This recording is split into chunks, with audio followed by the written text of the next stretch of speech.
Il s'est passé un truc magique. Des ventes tous les jours. Et j'ai fait, mais c'est génial. Je pensais que j'avais tout compris et que ça allait toujours bien fonctionner. C'est vraiment là où ça a été une claque de me dire, en fait, je peux échouer. Ça fait des années que je suis dans le game. Je devrais être beaucoup plus loin. C'est vrai qu'on se compare, on voit les chiffres des autres. Bon, après, le problème, c'est qu'il y a beaucoup de mythos aussi en ligne. Moi, franchement, Oui. Je les ai vus. Les gens pensent que c'est la vente le plus compliqué. Le plus compliqué, en fait, c'est de trouver la bonne offre, avec la bonne promesse, qui s'adresse au bon public. Mon business, il me prend 1 heure par jour à gérer. Je t'avoue même que je me demande parfois ce que font certains de mes collègues avec 10 personnes dans leur équipe. Et t'as déjà essayé de déléguer? J'ai toujours détesté ça. Je me sentais obligée d'être au bureau à 8h pour être là avant que ma stagiaire arrive. C'est complètement débile. Et je trouve ça très compliqué d'aller montrer que je suis au sauna un lundi après-midi quand je sais que des gens bossent pour moi. Voilà. C'est quoi justement ta stratégie étape par étape pour créer un business comme toi où c'est vraiment de l'evergreen? C'est super simple.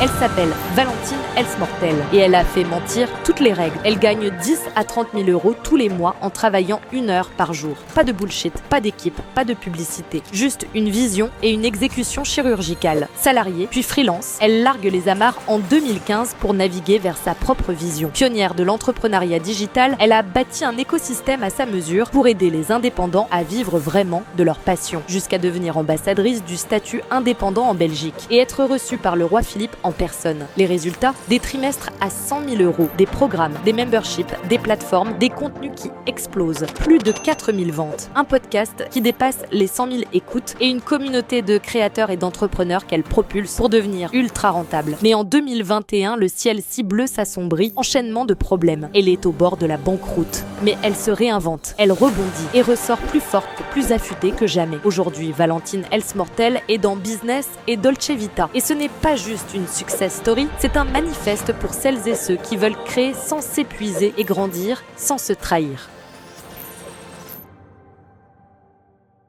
Valentine, comment tu décrirais ce que tu fais aujourd'hui, ta mission, ton travail? Alors, c'est une excellente question. Je déteste cette question quand on me demande ce que je fais dans la vie, c'est toujours très compliqué. Alors, en fait, moi, il y a un truc qui me passionne, c'est le fait qu'aujourd'hui, n'importe qui, avec Internet, peut un peu créer l'activité qu'il aimerait faire, et je pars du principe que chaque passion, chaque expertise peut être transformée en business en ligne. Et moi, c'est vraiment ça en fait mon but, c'est de montrer aux gens comment faire.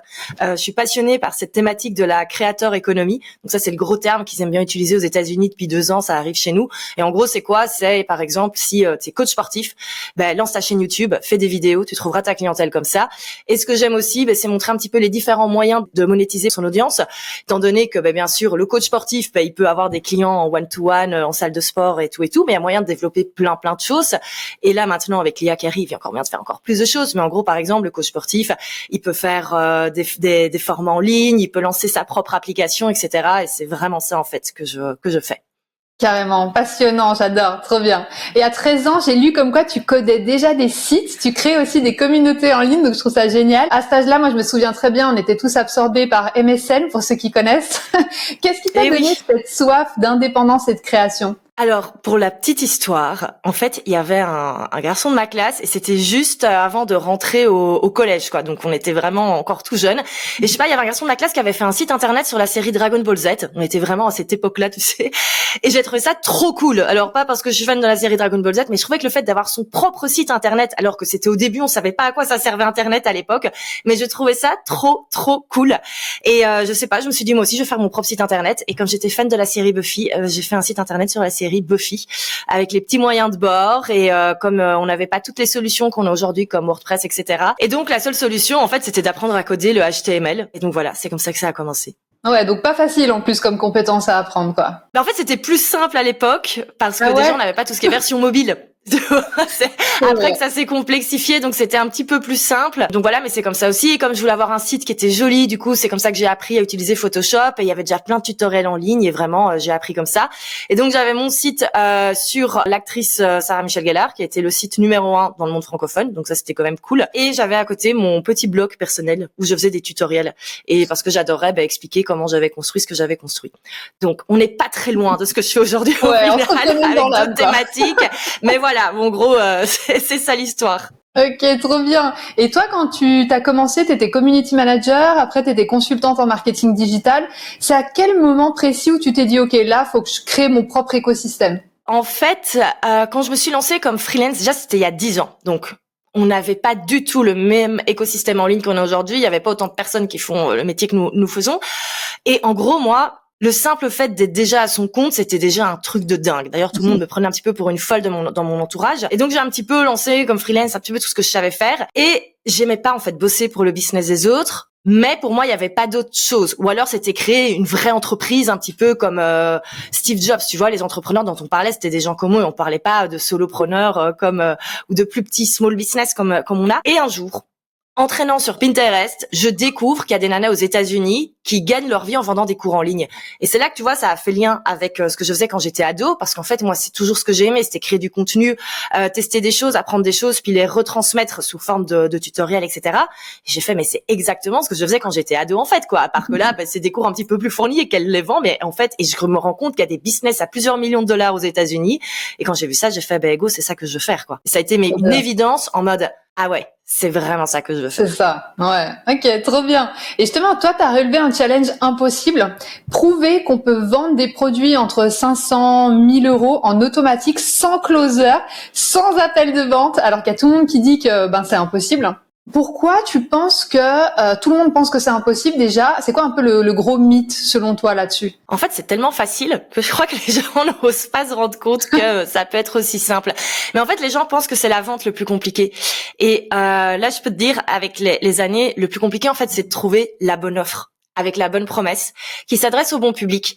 Mais en fait, une fois que cette offre est créée, qu'elle est validée, pour la vendre, une fois que tu as le bon message, en fait, c'est pas le fait d'avoir un closer qui va t'aider. Justement, t'as même pas besoin d'un closer, parce que automatiquement, si tu fais bien ta com, si tu as bien ton canal d'acquisition, si tu as vraiment une communauté qui te suit parce qu'elle se rend compte que tu es la personne qui peut régler son problème, après vendre, c'est hyper simple en réalité. Et très souvent, les gens, ils sont focus sur la vente. Ah oui, il faut ça, il faut ça, il faut ça, une jolie page de vente et tout. Et je suis d'accord, ça aide.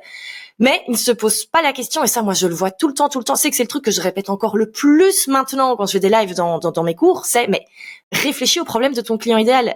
Et la majorité des gens, les gens l'ont, mais pas assez profondément. Tu vois, on va pas assez loin creuser. Ils restent en surface.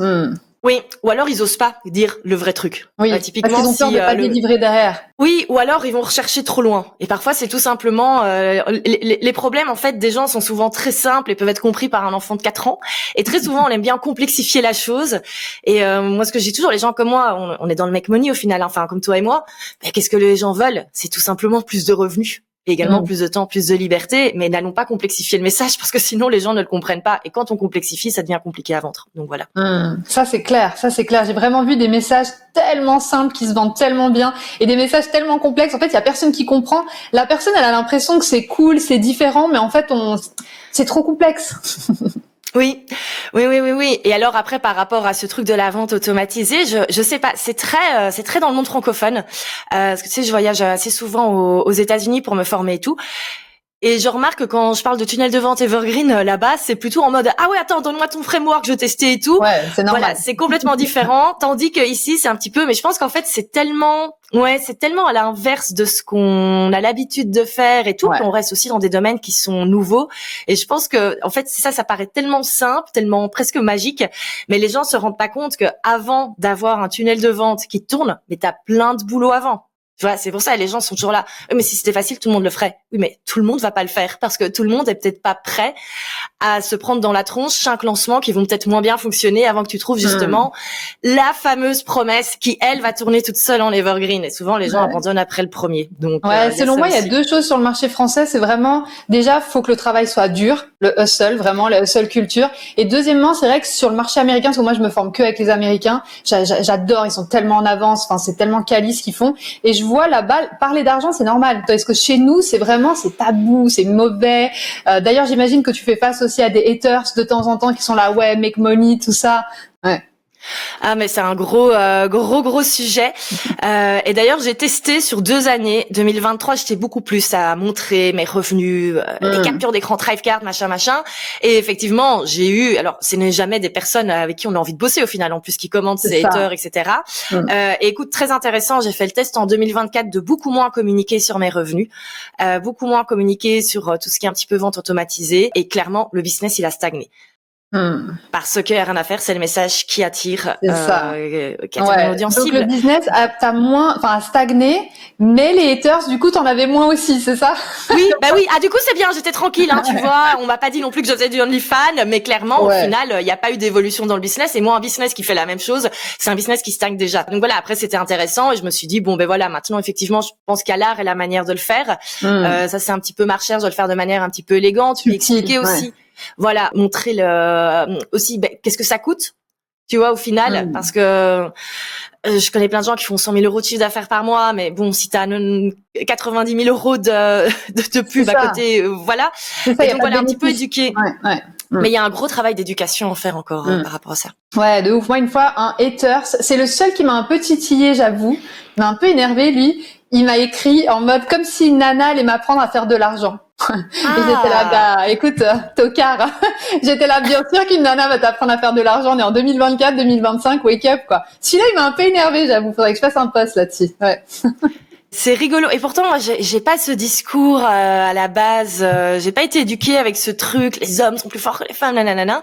Mais par contre, effectivement, quand tu vas sur Instagram, tu te retrouves face à l'entièreté du monde et de tous les types d'êtres humains que tu peux avoir. Et pour le coup, c'est toujours le même type de personne qui va aller commenter. Effectivement, c'est des hommes sur une grosse moto. Avec une photo de chat, je remarque. Ils assument pas, en fait. Ouais. Carrément. Et toi, aujourd'hui, tu as structuré ton entreprise, on va en parler, c'est hyper intéressant. Donc, pour vendre en evergreen, donc du coup, il y a plus vraiment tous ces lancements répétitifs, énergivores qui épuisent, en fait. Ça a été quoi vraiment le moment décisif où tu t'es dit, OK, vas-y, c'est la stratégie à adopter, il faut que je passe par là? Alors, faut savoir que j'ai un petit peu tout testé, mais j'aime bien tester aussi. Et j'ai jamais fait des gros lancements. En fait, moi, j'ai énormément de mal avec la planification. Et moi, planifier pendant 6 mois un lancement dans l'objectif de faire 100 000, 200 000, 300 000 euros, ce n'est pas pour moi. Ce n'est vraiment pas ça. Donc, il y a déjà le fait de se rendre compte sur le long terme que voilà, c'était un petit peu, c'était pas mon truc à moi. Et puis, en fait, j'adorais tout ce qui est vente evergreen. Et moi, j'achetais beaucoup en evergreen. Je pars aussi du principe qu'il faut mettre en place dans son business les stratégies qui font que nous, on achète, tu vois. Donc, si tu as tendance à acheter pendant des lancements, fais plutôt des lancements. Si ça te pose aucun problème d'acheter en evergreen, go, tu peux aussi faire de l'evergreen. Et écoute, pour la petite histoire, c'est pas très rigolo, mais en 2023, j'ai perdu mon meilleur ami d'un cancer et clairement, j'étais pas en état de bosser. En plus, bon, on a eu la chance, entre guillemets, d'avoir un peu de temps entre l'annonce de on arrête les traitements et le décès. Et c'était pas le moment où j'allais commencer à faire des lancements. Et la seule force que j'ai eue, en gros, c'est de me dire, bon, allez, je relance un tunnel de vente evergreen. Et il faut savoir que je sortais en plus d'une période où le business avait été assez compliqué. Et il s'est passé un truc magique. Des ventes tous les jours. Et j'ai fait, mais c'est génial. Donc, en fait, ça fonctionne vraiment parce qu'effectivement, dans mon entourage, tout le monde me disait, mais non, ça sert à rien. Arrête de te prendre la tête à essayer de remettre de l'evergreen. Ça va pas fonctionner. Donc, moi, j'ai tendance à être, j'avoue, assez influencée par mon entourage business. C'est pour ça que je n'en ai quasi plus, que je ne parle plus business avec eux presque. Et donc, c'était vraiment en mode, faut qu'il y ait un truc qui tourne là. On verra bien ce que ça donne, mais là, clairement, je vais pas faire un lancement dans les prochaines semaines ni dans les prochains mois. Et ça a marché. Exactement. Et est-ce que tu penses qu'on peut faire des ventes comme ça en evergreen, donc avec des ventes quand même qui tombent pas tous les jours, mais quasiment, avec des tickets quand même plus hauts, comme 2 000, 3 000, 5 000 euros? Alors, je pense que tout est possible. Tu vois, j'ai pas envie de mettre des idées reçues aux personnes qui vont écouter, qui se disent après. Et ce serait intéressant que tu me donnes ton avis après. Pour moi, il y a quand même le sweet spot des 1 000 euros. C'est pour ça que là, justement, moi, j'ai repensé tout mon écosystème pour ne rien vendre au-dessus des 1 000 euros en evergreen. Intéressant, ouais. Ouais, alors moi j'ai une cliente qui vend en evergreen à 2 000 euros sans souci, aucun problème. Alors que tout le monde pareil lui disait ça va jamais marcher, laisse tomber et tout. Je lui ai dit mais teste, t'en sais rien en fait, ça se vend tout seul. Alors si la personne elle a besoin d'un appel, elle peut cocher une case, donc c'est sur candidature. Nous on fait toujours comme ça, j'adore cette stratégie, candidature. Et ensuite, elle lui envoie, en gros, si elle est sélectionnée, elle lui envoie la facture. Et en gros, elle peut cocher la cliente, oui, je veux faire un appel parce que je veux me renseigner sur ça, ou non, c'est bon, j'ai pas besoin. Et il y a 80%, ils ont pas besoin, et puis elle vend des tickets à 2000, 2005, sans souci. Ouais. Top. Mais tout est possible. Par contre, il y a une petite différence, c'est bien que tu l'aies mentionné, c'est que tu fais par candidature. Ouais. Parce que toi, c'est carte, panier, et puis, simple, efficace. Ouais. En gros, on y va. Soit t'achètes maintenant, soit t'achètes pas. Mais donc, effectivement, je pense que, et ça, j'y ai pas mal pensé, ces derniers temps. Mais en fait, moi, j'aime avoir le truc le plus simple possible. Ouais. Et rien que le fait de recevoir, c'est le form avec, OK, est-ce qu'on valide ou pas que la personne soit effectivement pour le programme? Je sais que ça va m'amuser de le mettre en place. Je sais que ça va m'amuser la première semaine, pas de le lire. mais je sais qu'après, ça va m'ennuyer et que même au fond de moi, du coup, je vais moins communiquer parce que je veux me dire, j'ai pas envie d'avoir ces trucs à valider. Alors que c'est quand même des gens qui demandent pour payer pour bosser avec moi. Mais donc, c'est pour ça que toujours, je reviens à qu'est-ce que j'ai envie réellement d'avoir comme dream business. Et pour moi, c'est en fait d'avoir simplement une sorte de magasin en ligne où les gens peuvent aller acheter ce qu'ils ont envie d'acheter quand ils ont envie de l'acheter. Mais c'est tellement important, quelque chose qui est aligné à toi, sinon tu commences à détester ton business. Mais du coup, au bout, il n'y a pas d'accompagnement, c'est vraiment que des formations. Alors, il y a toujours un espace communauté pour moi où je passe tous les jours dedans. Pourquoi est-ce que j'ai choisi d'avoir ça? C'est parce qu'en fait, moi, ça me demande aucune énergie d'aller une fois par jour, même plusieurs fois par jour, et aller répondre aux messages. C'est vraiment, autant moi faire des lives, c'est un truc qui me demande plus d'énergie, autant répondre aux messages. Demain, je suis en voyage toute la journée, je vais en Angleterre. C'est marrant, moi, c'est l'inverse. Je peux le faire au bord de je suis au sport, je peux le faire en 2 entraînements, et ça me prend aucune énergie, vraiment. Et tu vois, c'est marrant, comme toi, tu dis, moi, ça me prendrait une charge mentale de dingue de me dire tous les jours, je dois aller répondre aux messages. En fait, c'est le tous les jours. Ah, je peux pas. Oui. Ah oui, moi justement c'est un truc, et par contre je t'avoue que là j'ai remis un petit peu plus de live parce que j'avais testé un format un petit peu plus premium et tout, et j'aime bien quand je suis dedans, mais il y a rien à faire. Si je dois être honnête, le matin je me dis il y a le live aujourd'hui, j'ai pas envie. Et après, quand j'y suis, je suis contente, tu vois. Mais donc, et ça, je crois, et par rapport à la vente, justement, qu'est-ce qui fait qu'un programme aussi peut se vendre en evergreen? Je pense que c'est le programme avec lequel on est 100% aligné. Et ça, c'est un truc que j'ai vu, mais tellement de gens créent des offres que dans le fond, ils n'ont pas envie de tenir sur le long terme. Ils n'ont pas envie de vendre, et donc forcément ça ne peut pas fonctionner. Et c'est vrai qu'il y a tellement d'injonctions. Moi, il y a plein de personnes qui m'ont dit non, mais si tu fais pas des lives chaque semaine, ça peut pas fonctionner. Si t'as pas des coachs extérieurs, ça peut pas fonctionner. Ça passe ceci, ça passe ceci. Ben non, parce que par exemple moi, à l'inverse, qu'est-ce qu'il y a énormément dans mes programmes, c'est tout ce qui est template, etc. pour vraiment implémenter facilement. Et les gens viennent chercher ça. Et ça, la bonne nouvelle, c'est qu'une fois que c'est créé, c'est ça, tu leur simplifies la vie. Toi, tu as automatisé ton business à fond, et eux, ça leur simplifie la vie et ils viennent acheter en partie ça. Ouais. Et c'est quoi justement ta stratégie étape par étape pour pouvoir vendre comme toi, créer un business comme toi où c'est vraiment de l'evergreen? En fait, c'est super simple. Tunnel de vente avec masterclass evergreen. J'ai testé aussi les challenges evergreen, machin. Non. Masterclass d'1 heure. Je suis pas très VSL. Enfin, moi, ce que j'appelle la VSL, c'est le truc de 10-15 minutes hyper chorégraphié, etc.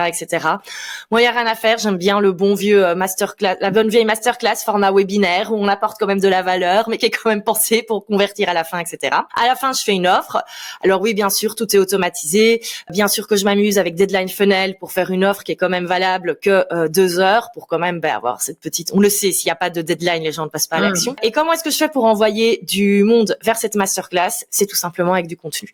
Donc ça peut être podcast, YouTube, normalement on va revenir en 2025, et puis Instagram, tout simplement Instagram. Et en fait, moi, chacun de mes posts renvoie soit vers un lead magnet qui renvoie vers la masterclass, ou soit directement vers la masterclass. Et tu génères combien aujourd'hui en toute transparence par mois à peu près? Alors là, honnêtement, nous sommes en train d'enregistrer en février. Je ne génère plus grand-chose étant donné que tout est en train d'être retravaillé. Donc, j'ai passé ces derniers mois pas mal de temps à rebosser sur mes offres. Et également, du coup, là, je suis en train de retravailler les tunnels de vente pour que tout soit en place. Et l'idée, c'est qu'en mars, ça y est, la machine est à nouveau totalement bien refaite et je peux m'amuser avec mon contenu. Mais sinon, on était avant sur des mois entre 10 et 20K. Ok. Sans publicité, donc. Ouais. Uniquement avec la force des Reels. Des petits pouces. Exactement. Mais c'est pour ça que, vraiment, moi, je me souviens le T3 et T4 2023, il y a des jours, je bossais 10 minutes par jour. 5 minutes pour faire mon Reels et 5 minutes pour aller voir dans l'espace communauté s'il y avait pas beaucoup s'il y avait des questions, peut-être aller retourner l'après-midi 5 minutes et voilà. Trop bien. Et c'est très rigolo parce que c'était devenu tellement simple que j'ai voulu tout complexifier en 2024. J'ai recommencé à faire des lancements. Je me suis épuisée. J'ai fini l'année 2024 sur les rotules. Et donc, j'ai fait non. 2025, ce sera l'année de l'Evergreen. Et il y avait une petite voix en moi qui était là. Non, mais ce serait quand même bien de refaire un lancement parce que je ne sais pas pourquoi. Je crois à chaque fois que si je ne fais pas un lancement, je ne vais pas faire entrer assez de cash. Au final, je fais des lancements complètement nuls parce que j'ai testé organiser des lancements. Et donc, voilà. Donc, c'est pour ça que je me suis dit, bon, allez, reprends le début de l'année pour pouvoir refaire parce que si j'avais plus de plus de site internet, etc., etc. Et au bout d'un moment, je fais bon, maintenant il est temps de reconstruire le truc. C'est pas toujours le plus important, mais là, moi, c'était la priorité. Et voilà. Ouais, et puis le marché évolue. Tu vois, Oui. je voulais te poser la question. Tu vois, avec le marché justement qui est de plus en plus saturé, toi, comment tu fais pour que tes offres elles soient pas perçues juste comme une formation de plus, tu vois? Comment tu fais pour continuer à vendre? Donc tu l'as dit, tu es en train de tout retravailler, quoi d'autre aussi? Alors moi, ce que je travaille beaucoup, c'est avec tout ce qui est template, parce que je sais. Alors moi, j'adore créer. Et j'ai justement, enfin les gens, faire la page de vente, c'est pas le plus passionnant. Et donc j'essaie vraiment de mettre ça de manière à ce que les gens puissent vraiment implémenter, qu'on voit vraiment qu'il y ait cette facilité. Sachant que moi, je ne mets même plus en avant tout ce qui est stratégie à l'intérieur de mes cours, parce que maintenant, de toute façon, on peut tout trouver. Tout a déjà été dit dans tous les podcasts. Ça va quoi. Au bout d'un moment, oui, c'est plus pratique d'avoir la chaîne l'une à côté de l'autre. Mais vraiment, moi, ce que je mets en avant, c'est le côté applicable. Et le fait qu'ils vont continuer à recevoir au fur et à mesure du matériel pour continuer à bosser. Par exemple, une de mes offres qui cartonne, c'est mon membership avec des templates. J'allais te dire, membership, ouais. Tous les dimanches, les filles reçoivent leur template pour la semaine. Voilà.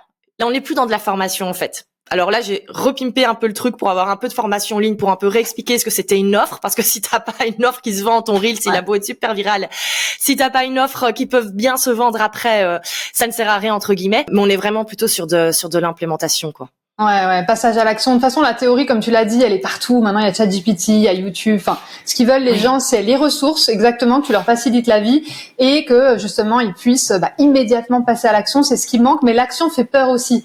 Parce que moi, on m'appelle Miss Plan d'action. Avec moi, tu passes à l'action. On y va direct. Et c'est vrai que parfois, ça peut faire peur à certains profils qui préfèrent tout préparer en avance et faire un lancement, par exemple, plus tard ou faire, passer à l'action plus tard. Et c'est pour ça que moi, je m'adapte toujours un petit peu aux deux types de personnalités. J'imagine que toi aussi dans ta formation, quoi.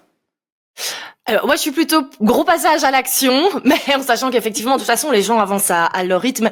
Ça c'est un truc aussi que je démystifie beaucoup parce qu'en fait on n'a pas tous la même vie. Ouais. Une fille de 24-25 ans a plus de ressources en temps que quelqu'un qui est peut-être un petit peu plus âgé, qui a 3-4 enfants et voilà quoi. Ouais. Donc il y a ça aussi. Moi ce que j'essaye surtout c'est d'expliquer quelles sont les étapes aussi à ne pas faire et qui ne sont pas nécessaires.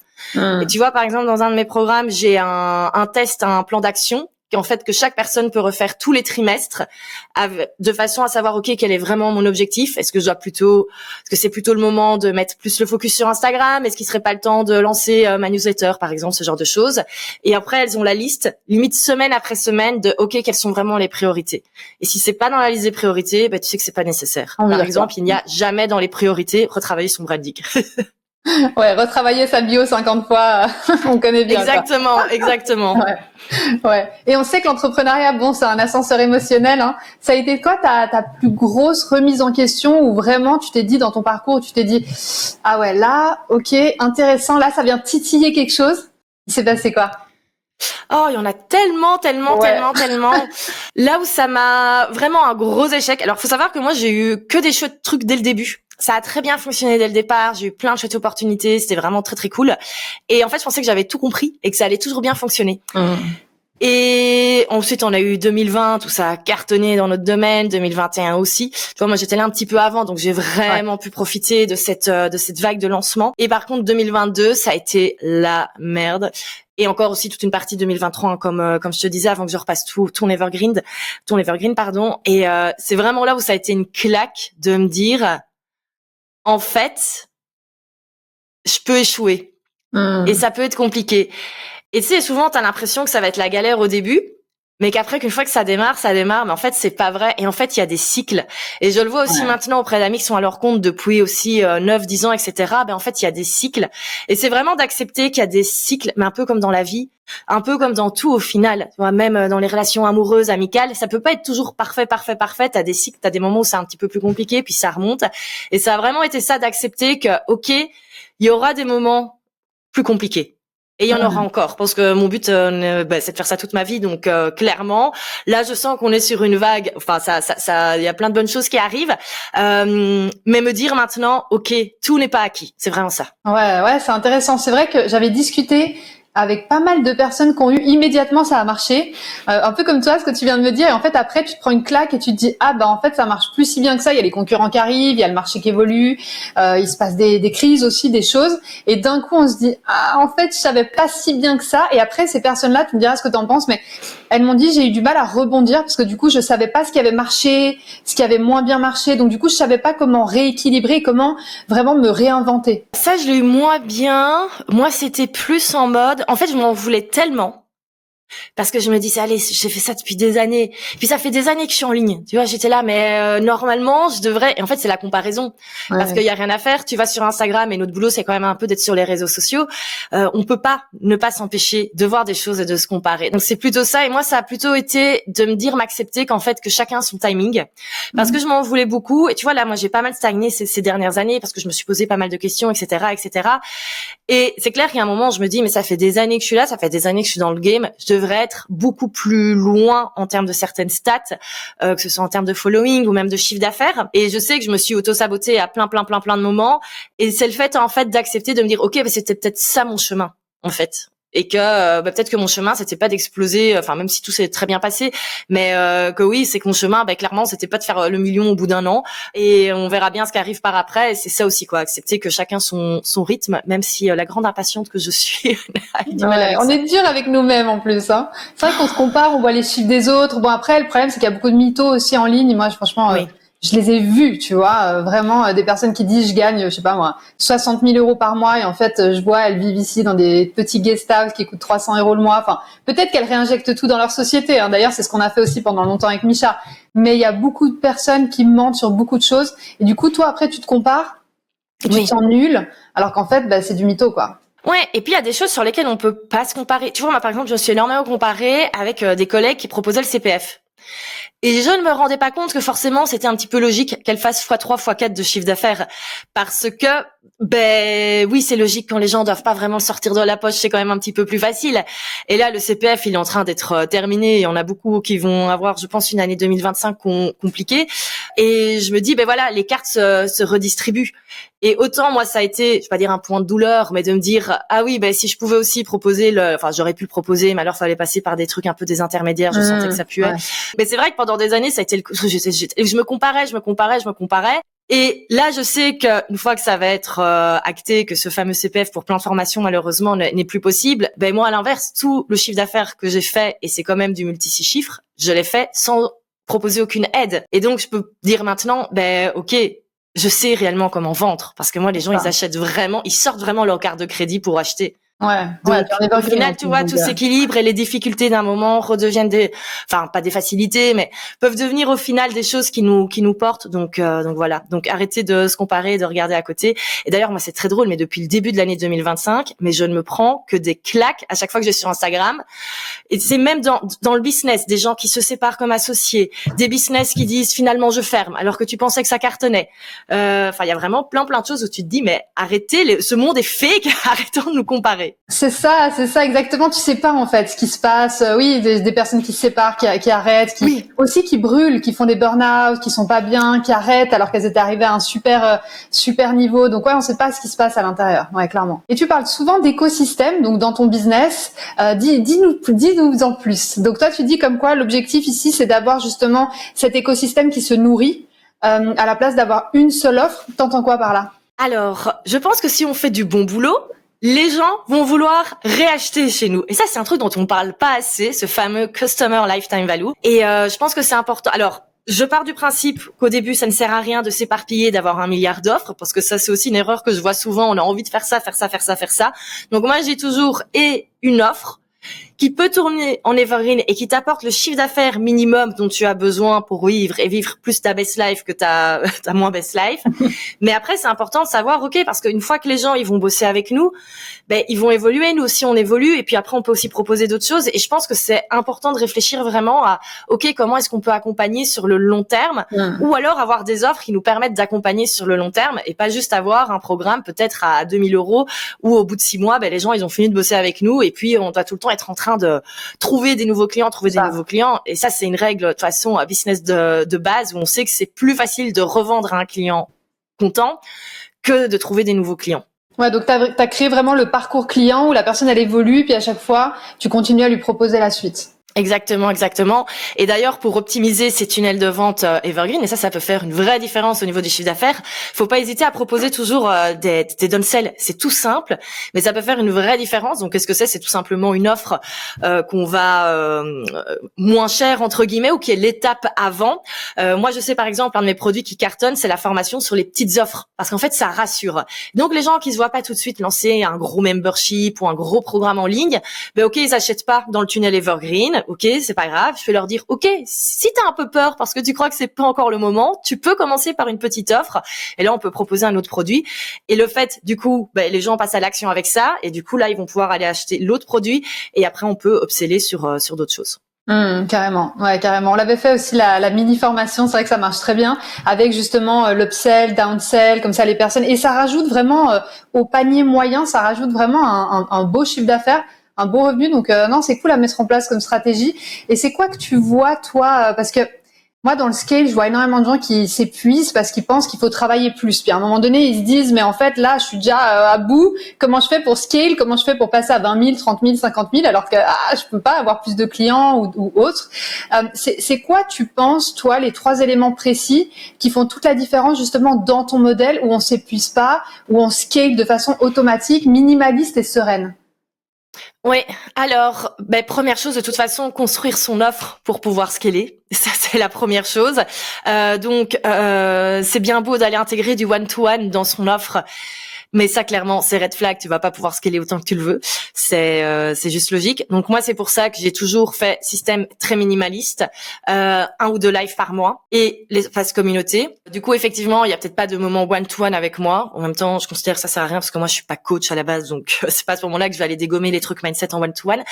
Mais donc, tout est vraiment, et un exercice qui est bon à se demander, c'est tout simplement, OK, si demain, j'ai 100 personnes qui s'inscrivent à mon offre, est-ce que ça fonctionne? Est-ce que c'est bon? Est-ce que tout le monde reçoit le truc? En fait, on se rend compte tout de suite si ça capote ou pas. Donc ça, c'est moi la première chose. Je réfléchis toujours en mode, je veux que ce soit une offre qui me permette de faire 1 million, 10 millions par an. Ça, c'est la base.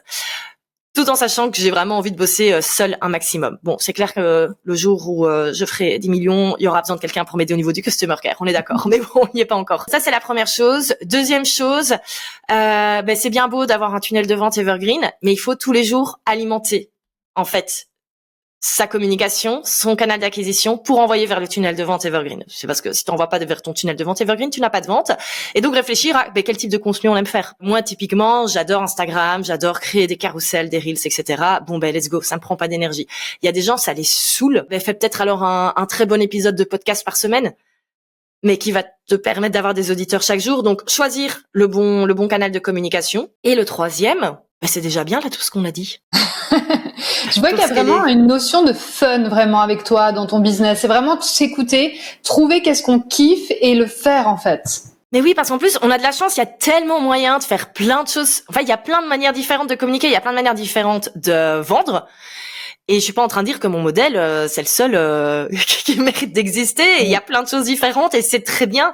Mais en fait, faut tester, il faut se rendre compte de ce qui fonctionne. Et on peut toujours adapter. Moi, à l'inverse, je sais par exemple que j'ai des clientes qui, elles, sont moins à l'aise avec le côté de permettre aux gens d'acheter directement, qui ont vraiment envie de vérifier qui va acheter chez eux.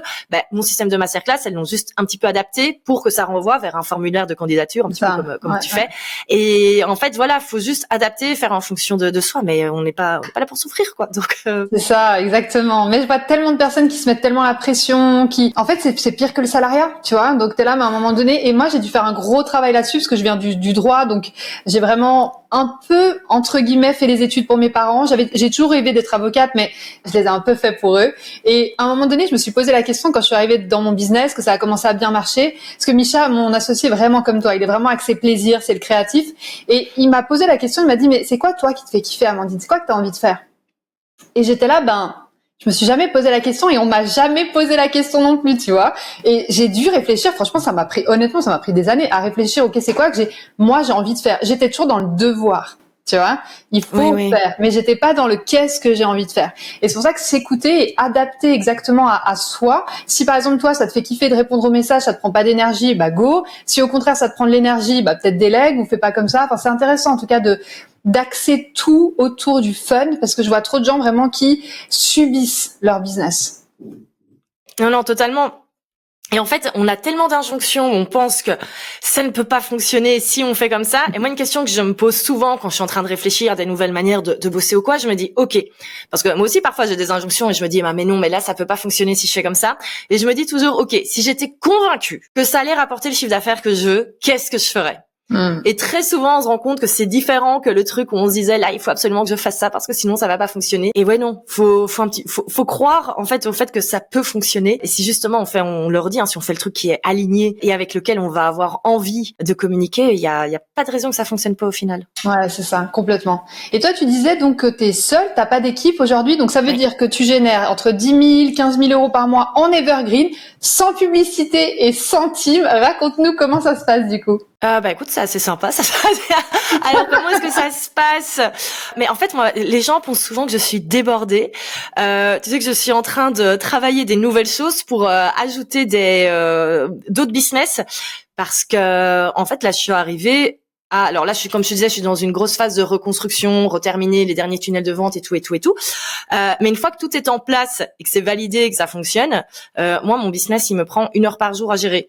Je sais que ça fait un peu promesse bidon, machin, mais c'est la réalité, en fait. Une fois que t'as tout qui tourne en evergreen, que t'as des offres qui sont automatisées, etc., et que la seule chose que t'as à faire, c'est créer ton Reels, une fois par semaine, faire ta newsletter, une fois par semaine, faire ton podcast, etc., c'est très simple comme temps et t'as pas besoin d'avoir du monde autour. Moi, je t'avoue même que je me demande parfois ce que font certains de mes collègues avec 10 personnes dans leur équipe. Ouais, je trouve que les gens ont tendance à beaucoup complexifier. Donc voilà. Et t'as déjà essayé de déléguer ou t'as été seule depuis le début? Oui. Comment ça s'est passé? Oui, parce que j'ai une injonction, il faut déléguer pour avancer. Ouais, c'est ça. J'ai toujours détesté ça. Ouais. J'adore bosser seule. En fait, moi, ma plus grande valeur, c'est la liberté. Et bizarrement, si j'ajoute des personnes dans mon équipe, ma valeur liberté, elle est un peu entachée. Je sais que normalement, ça devrait pas être le cas, mais moi, c'est vraiment comme ça que je l'ai ressenti. Non, mais tu sais qu'à un moment, j'avais même des vrais bureaux avec une stagiaire qui venait tous les jours. Ça a été l'horreur. De toute façon, j'ai fait une dépression avec. Donc voilà. Pas à cause de la stagiaire, je précise, elle bossait très bien, mais parce qu'en fait, je me suis retrouvée à créer une prison dorée où je me retrouvais à être obligée. Je me sentais obligée d'être au bureau à 8 heures pour être là avant que ma stagiaire arrive. C'est complètement débile. Et en plus, moi, j'ai un système de fonctionnement où parfois il y a rien à faire, mon cerveau ne veut pas se connecter, mais par contre parfois à 21h je vais avoir l'idée du siècle, hop et je vais bosser jusqu'à 4h du mat. Bon, alors j'ai pas d'enfant, je peux me permettre encore d'avoir ce côté un petit peu je fais mes horaires un petit peu en fonction, mais donc je trouve que tout ça est toujours un petit peu compliqué à gérer avec une équipe, ou alors faut vraiment expliquer aux gens qu'on a une manière un petit peu bizarre de fonctionner. Et surtout il y a des jours, voilà, si je me rends compte que ça va pas, je préfère en fait aller à la salle de sport, courir une demi-heure sur un tapis, ce sera plus efficace qu'être sur mon ordi à essayer de me concentrer et essayer de répondre à mes emails. Et je trouve ça compliqué aussi. Et moi, je partage pas mal mon lifestyle parce que justement, pour ne pas parler chiffres, je montre un petit peu mon lifestyle aussi pour montrer, voilà, j'ai aussi le temps de faire les choses qui me plaisent. Et je trouve ça très compliqué d'aller montrer que je suis au sauna un lundi après-midi quand je sais que des gens bossent pour moi. Voilà, énorme blocage aussi par rapport à ça. Ouais, très bien. Et en soi, j'ai pas vraiment besoin d'avoir En fait, ce qu'il y a, tu sais, c'est que toutes les tâches que je n'aime pas faire, je les supprime. J'adore. Parce qu'on dit souvent délègue les trucs qui sont obligatoires et que tu n'aimes pas. En fait, moi, j'ai vraiment créé. Qu'est-ce que j'aime bien, moi, c'est créer. Donc, en fait, créer mon contenu, j'ai pas envie de le déléguer parce que j'adore ça. Alors que justement, quand tu fais des coaching business, souvent on te dit, mais délègue ton compte Instagram. Mais non, c'est hyper important, c'est moi. Et voilà. Donc, il y a pas je vois pas maintenant ce que je devrais déléguer, quoi. Ouais, surtout si tu bosses 1 heure par jour, ça veut dire que tu ferais plus rien, quoi. Oui, c'est ça. Donc voilà. Et c'est pour ça que là pour l'instant j'ai des journées bien occupées, comme je te disais, je suis en train pour une fois de refaire un vrai site internet, machin. Ce n'est pas la priorité pour les gens qui nous écoutent. C'est juste que là, moi, je suis arrivée à un certain degré où c'est important, voilà, d'avoir quand même une belle machine. Mais c'est clair que je suis déjà en train de prévoir l'après parce que je sais qu'une fois que tout ça sera mis en place, je sais que je peux très vite m'ennuyer. Ouais. Et donc voilà, donc il y a plein de projets après qui vont continuer d'ouvrir. J'ai hâte d'en savoir plus, trop bien. Et sinon, avec l'IA, l'automatisation, les outils no-code qui sont vraiment en train d'exploser, comment toi tu vois la suite de l'entrepreneuriat digital justement avec ces outils? C'est une bonne question. J'avoue que j'ai un petit peu du mal à avoir comme ça la vision. Ok, ça va ressembler à ça. Je pense que justement, on va avoir de plus en plus de solo business parce qu'il y a quand même pas mal de choses qu'on peut automatiser. Moi, je le vois même maintenant. C'est pour ça que j'ai gagné aussi énormément de temps ces derniers temps. Moi, par exemple, ma newsletter, maintenant, les gens pensent toujours que ça me prend une journée d'écrire ma newsletter. Il faut savoir que je suis plus à l'aise à l'oral qu'à l'écrit. Je dicte ma newsletter dans ChatGPT. Ça me prend 10 minutes. À la limite, je le fais en buvant mon café. et j'ai ma newsletter qui est là. Donc, alors qu'avant, fallait toujours que éventuellement, que je demande à quelqu'un de relire, nanana. Tout ça, voilà, fait gagner énormément de temps. Donc, je pense qu'on va plutôt avoir beaucoup plus de solo business. Et je pense également qu'on va pouvoir nous construire des outils internes pour aider encore plus notre clientèle. Et pour la petite histoire, c'est pour ça que moi 2022-2023 ça a été compliqué. En fait, j'avais mis toute ma trésor dans la création d'un SaaS parce que j'avais déjà mon membership avec des templates et j'avais envie d'avoir une machine de guerre avec déjà un petit peu d'IA où ça générait en fait le calendrier de contenu en fonction des besoins, etc., avec les bons templates, etc., etc. Et à l'époque, les outils de no-code étaient pas autant développés, donc je suis passée par une agence de développement, j'ai mis toute ma trésor, j'étais épuisée au moment où il a fallu faire le lancement, ça a été un gros échec. Au final, ça a été mis en stand-by. Et là, j'attends avec impatience que les outils de no-code soient suffisamment développés pour pouvoir relancer ce projet. Mais un truc qui m'aurait coûté, parce que j'avais déjà investi énormément, et si j'avais dû mettre encore plus, on était à plus de 100 000 euros, tu vois, au niveau du projet. Ouais. Tout le monde ne peut pas spécialement faire. Et là, je sais très bien qu'un jour, en 2-3 soirées, mon truc va être recréé à moindre frais. Donc, ça va ouvrir le champ d'énormément de possibilités pour les gens qui ont un petit peu envie de s'intéresser au truc. Ouais, carrément. Trop cool. Et là, imaginons, on se revoit, on est dans 5 ans, t'es où, tu fais quoi, c'est quoi ta vision? Ah, écoute, ça tombe bien parce que j'ai justement mon vision board en fond d'écran. Alors moi, clairement, tu sais, pour la petite histoire, pour être 100% honnête, l'été 2024, je me suis vraiment rendu compte que je ne vivais pas ma best life en réalité et que donc il y avait des choses à changer. Alors on se revoit dans 5 ans. Qu'est-ce que je te dis, Amandine? Je te dis que je suis super contente parce que tous les projets business que j'ai lancés se cartonnent. Il y a la sphère pour aider les créateurs et les entrepreneurs en ligne. Là, je te spoil déjà un petit peu, mais j'ai des projets par rapport au sport, nutrition, parce que c'est un sujet qui m'intéresse de plus en plus depuis 2 ans et clairement, ça me titille. Je sens qu'il y a des choses à être lancées. J'en dis pas encore trop parce que je sais pas ce qui va être lancé. J'adore les fringues, donc il y a aussi autre truc par rapport aux vêtements auxquels je suis en train de penser. Donc voilà, ça, c'est des trucs que j'ai envie de développer cette année. Et donc, ce serait trop cool si dans 5 ans, en fait, on pouvait avoir vraiment ces petites eras parce que je me suis jamais considérée comme multipotentielle, mais je pense qu'en réalité, je fais partie de ces gens qui ont besoin d'avoir plusieurs sphères. J'ai acheté ma maison de rêve avec tout mon espace pour créer du contenu. J'invite mes potes tous les week-ends. On se fait les meilleurs apéros, les meilleures bouffes du monde. On se marre trop, on refait le monde comme toujours. C'est trop chouette. Je crée énormément de contenu à travers le monde. Peut-être que je collabore avec des hôtels. Voilà. Un beau projet. J'adore. C'est le but. Faut que je me boive. Mais tu sais que je procrastine énormément sur beaucoup de choses. Faut être honnête également. Je suis loin d'être encore en mode. Ça, c'est une grosse frustration. Tu vois, il y a des moments, je me dis j'exploite pas tout. Après, quand je dis ça, on me dit t'es dur avec toi-même, mais je sais que j'exploite pas encore tout le potentiel que je pourrais exploiter. Intéressant. C'est quoi qui te bloque, tu penses? La recherche de la perfection. Je connais bien. Voilà. C'est vraiment ça. Et par exemple, j'ai envie de recréer du contenu un petit peu plus lifestyle. Et il y a rien à faire. Je vois toujours un défaut chez moi. Il y a toujours un truc, que ce soit sur moi-même ou même dans mon intérieur où je me dis oui non, mais là, la cuisine, il faut repeindre un peu à cet endroit-là où il faut changer l'évier. Ce sera un petit peu plus instagrammable. Puis je ne le fais pas parce qu'il y a des, voilà, c'est vraiment ça. Donc ouais. Je sais que c'est stupide. Hein. Ah bon, on se refait pas, hein. Voilà. Mais là, le perfectionnisme. Mais après, c'est plus de ce que tu m'as dit. Si c'est vraiment comme moi, je pense que t'aimes les choses belles, en fait. T'aimes le beau. Oui. Donc du coup, c'est plus que perfectionniste. C'est juste que t'as besoin d'être entouré de beau, et donc c'est bloquant. Ouais. Exactement.